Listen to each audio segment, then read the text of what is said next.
আসসালামু আলাইকুম, কেমন আছেন সবাই?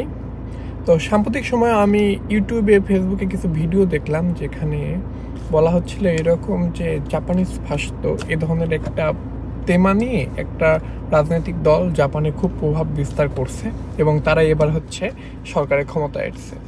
তো সবার ভাষ্যমত এইরকম যে তারা ক্ষমতায় যেহেতু চলে এসেছে তাহলে আমাদেরকে ফরেনার যারা আছে জাপানে তাদেরকে একটা রুলস রেগুলেশনের মধ্যে নিয়ে এসে সীমাবদ্ধ করবে, না হলে সবাইকে বাহির করে দিবে। বা তাদের স্লোগান এইরকমও ছিল যে সবাইকে বাহির করে দিবে ফরেনার যারা আছে। তো আসলে বিষয়টা কেমন? আসলে আমরা বাঙালি না, দুইটা ভিউয়ের জন্য অনেক উল্টাপাল্টা কথা বলতে পছন্দ করি, কারণ উল্টাপাল্টা কথা ছাড়া বাঙালি খায়ও না। দেখবেন যে আমার ভিডিও খুব কম লোক দেখে, ভালো কথা যারা বলেন না তাদের ভিডিও খুব কম লোকই দেখে বা শুনে। আর একটা বিষয় কি, এখানে না শোনার পিছনেও কারণ ওই যে বাঙালি হুজুকে বাঙালি একটা কথা বলে, বাংলাদেশের পলিটিক্সের সাথে জাপানের পলিটিক্সটা মিলিয়ে ফেলে। আসলে তেমা কি থাকে, ওই রাজনৈতিক দল কিভাবে ক্ষমতায় গেছে, এগুলো ফ্যাক্ট না। ফ্যাক্ট হচ্ছে এটা জাপানে কোনো পলিটিক্স আছে বলে আমি নিজে বিশ্বাস করি না। আমি কোনোদিন কোনো মিছিল দেখিনি আমার 3 বছর 6 মাসের লাইফে, জাপানিজ লাইফে আমি কখনো কোনো মিছিল দেখি নাই।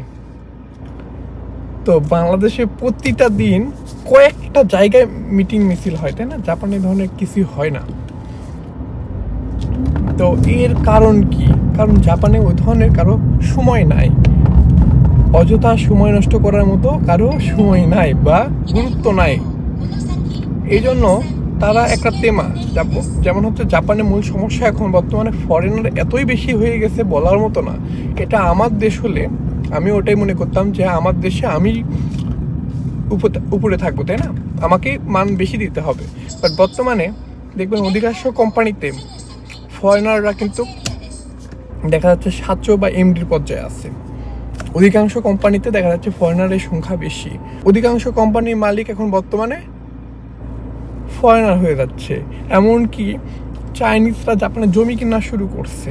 তো এ ধরনের একটা জাপানের ভবিষ্যৎ হুমকির মধ্যে চলে যাচ্ছে। এটা যারা আসলে জাপানে থাকেন বা জাপানের ভৌগোলিক বা হচ্ছে রাজনৈতিক বিষয় নিয়ে খোঁজখবর রাখেন, তারা কিন্তু এটা ভালোভাবেই জানেন যে জাপানের ফিউচার কিন্তু হুমকির মুখে। কারণ জাপানের জনসংখ্যা খুবই কম, দিন দিন আরও কমতে আছে। জাপানের মতো দেশ বাংলাদেশের চেয়ে 3 গুণ বড়, বাট বাংলাদেশে 16 কোটি থেকে 20 কোটি জনসংখ্যা, জাপানে অনলি 12 কোটি। জাপানের যে যতগুলো কারখানা আছে, যতগুলো কোম্পানি আছে, এগুলো চালানোর মতো পর্যাপ্ত পরিমাণ জাপানিজ নাই। ফরেনার নিয়ে আসার পরেও তারপরও কত হাজার হাজার লাখ লাখ কিন্তু জব ফাঁকা আছে, যেগুলোতে এখনো লোক ঢুকানো সম্ভব হয়নি। কারণ জাপানের ভিসা পাওয়া কঠিন, আবার দেখা যাচ্ছে জাপানিজও নাই। তো এগুলোতে কাজ করবে কেন? কাজ করবেই বা কি?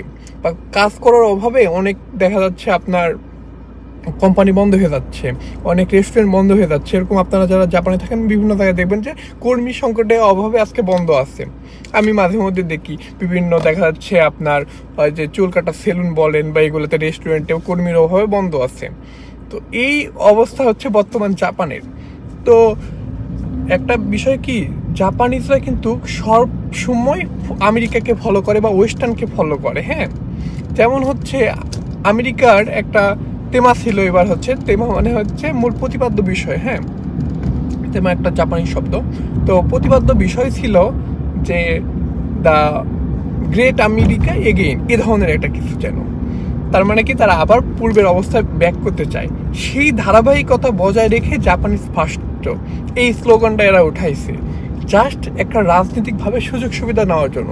এর মানে না যে হচ্ছে সব ফরেনারকে বাইর করে দিবে, তাদেরকে একটা রুলস রেগুলেশনে খুবই হার্ড করে রাখবে, এ ধরনের কোনো কিছুই না। নির্বাচন শেষ, স্বাভাবিক অবস্থা, কোনো কিছুই নাই। কারণ কোনো কিছু যদি করতে চায় এটা সম্ভব না তাদের পক্ষে। এখন যদি জাস্ট একটা দিন ফরেনাররা ধর্মঘট করে যে আজকে আমরা জবে যাব না, জাপানের অধিকাংশ কোম্পানি 60% কোম্পানি বন্ধ হয়ে যাবে একদিনে। ওই দিন জব যদি আমরা ছুটি নিই, তাহলে জাপানের ওই কোম্পানিটা ওই দিনে অফ দেওয়া ছাড়া কোনো উপায় থাকবে না। তারা সকালে অনিগিরি পাবে না, ওবেন্তো পাবে না, পান পাবে না, কিচ্ছু পাবে না। কারণ অধিকাংশ কোম্পানিগুলোতে এখন Vietnamese, Nepalese, Philippines, Malaysian, ইন্দোনেশিয়ানরা job করে। আর যারা বাঙালি স্টুডেন্ট আছে অধিকাংশ কোম্পানিতে জব করে। এছাড়াও যতগুলো যেমন হচ্ছে সফট ব্যাংকের সাচো বলেন বা ওই মানে উপরের পর্যায়ে যারা আছে, প্যানাসোনিক থেকে শুরু করে যত কোম্পানি আছে সবগুলো কিন্তু ফরেনার উপর ডিপেন্ডেবল। সো জাপানে এ ধরনের যারা মানে গুজব ছড়াচ্ছেন যে ফরেনার বাহির করে দিবে, জাপানের ভবিষ্যৎ ফরেনারদের জন্য ফিউচারে কি, এ ধরনের আজগুবি মার্কা কথাবার্তা বলতেছেন, তারা দয়া করে বন্ধ করেন। কারণ যারা আপকামিং জাপানে আসতে চাচ্ছে বিভিন্ন দেশ থেকে, তাদের জন্য কিন্তু এটা আসলেই অনেক বিবৃতকর হয়ে যাবে। কারণ হচ্ছে দেখেন, তারা অনেক কষ্ট করে ল্যাঙ্গুয়েজ শিখতেছে, অনেক টাকা অলরেডি খরচ করে ফেলছে, তারপরে আপনার একটা 2 টাকার ভিউয়ের জন্য আপনি এ ধরনের আসলে কিছু বলতে পারেন না। এটা স্বাভাবিক, তাই না? আপনি আসলে রাজনীতি সম্পর্কে কোনো খোঁজখবর রাখেন না, বা জাপানের ইতিহাস সম্পর্কে আপনি জানেন না।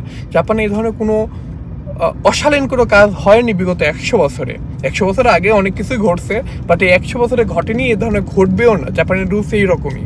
হ্যাঁ, সো হয়তো বা একটু কড়াকড়ি হতে পারে। যেমন হচ্ছে আমরা ফরেনার যারা আছি অনেক সময় ইন্স্যুরেন্সের টাকা দিই না, এই টাকা দিচ্ছি না, ওই টাকা দিচ্ছি না, রুলস মানতেছি না। এগুলোতে অবশ্যই কড়াকড়ি করা দরকার। কারণ এটা ধর না, আমার বাংলাদেশে আমি কোথায় ময়লা ফেলছি সেটা ফ্যাক্ট না, জাপানে কোথায় ফেলতে হবে সেটা আমাকে জানতে হবে, বা ওই জায়গায় ফেলতে হবে, তাই না? যেমন বাংলাদেশে আমি রুলস মানিনি, ট্রাফিক রুলস মানি নাই, জাপানের রুলস আছে, জাপানিজরা মানতেছে, মানে আমাকেও মানতে হবে, এটা আমি বাধ্য, তাই না? এটা আসলে মানুষ হিসেবে দায়িত্ব, এমন না যে আমি ফরেনার এই জন্য আমার দায়িত্ব, আমি মানুষ এই জন্য আমার দায়িত্ব। এছাড়া দেখা যাচ্ছে বিভিন্ন ধরনের জব, অবৈধ জব বলেন বা অবৈধভাবে থেকে যাচ্ছে জাপানে, এগুলো অবশ্যই রোধ করা দরকার। এতে জাপান ইমেজটাও নষ্ট হবে না, বা আমাদের ইমেজটাও নষ্ট হবে না যারা আমরা জাপানে থাকি। সো যারা জাপানে আসতে চাচ্ছেন, জাপানের পলিটিক্স নিয়ে কোনো ধরনের সন্দেহ প্রকাশ করবেন না। কারণ এখানে আওয়ামী লীগ সরকারও নাই, বিএনপিও নাই, জামাতও নাই, এনসিপিও নাই। জাপানে সব কিছু একদম প্রপারলি চলে। এখানে দেখা যাচ্ছে ওই ধরনের সন্দেহ প্রকাশ করার জায়গায় নাই যে জাপানে কোনো ধরনের একটা পলিটিক্স ক্রাইসিসে পড়ে সব ফরেনারকে বাইরে করে দিবে, বা ফরেনারদেরকে এমন চাপে রাখবে যেখানে থাকা সম্ভব না। জাপান আগে যেমন ছিল এখনও তেমন আছে, সামনেও ওই রকমই থাকবে। হয়তো বা খুবই একটা আহামরি লাইফ পাবেন না জাপানে, বাট বাংলাদেশের সাথে কম্পেয়ার করলে 5000 গুণ ভালো থাকবেন, নেপালের সাথে কম্পেয়ার করলে 6000 গুণ ভালো থাকবেন, শ্রীলঙ্কার সাথেও সেম। মানে আমরা যারা এশিয়ান কান্ট্রি থেকে জাপানে আসছি তাদের জন্য আসলে পারফেক্ট একটা দেশ। সো এগুলা গুজবে কান দিবেন না। যারা জাপানে আসতে চান তাদেরকে অবশ্যই ওয়েলকাম জাপানে। আশা করব আপনারা ভালোভাবে ল্যাঙ্গুয়েজ শিখে আসবেন জাপানে, এবং জাপানে আসার পরে জাপানের রুলস রেগুলেশন অবশ্যই মেনে চলবেন, কারণ এটা খুবই জরুরি। কারণ আপনি একটা রুলস রেগুলেশন অমান্য করলেন, তার জন্য আমাদেরও পস্তাতে হবে। সো অবশ্যই এই বিষয়গুলো কেয়ার করবেন। সবাইকে অসংখ্য ধন্যবাদ।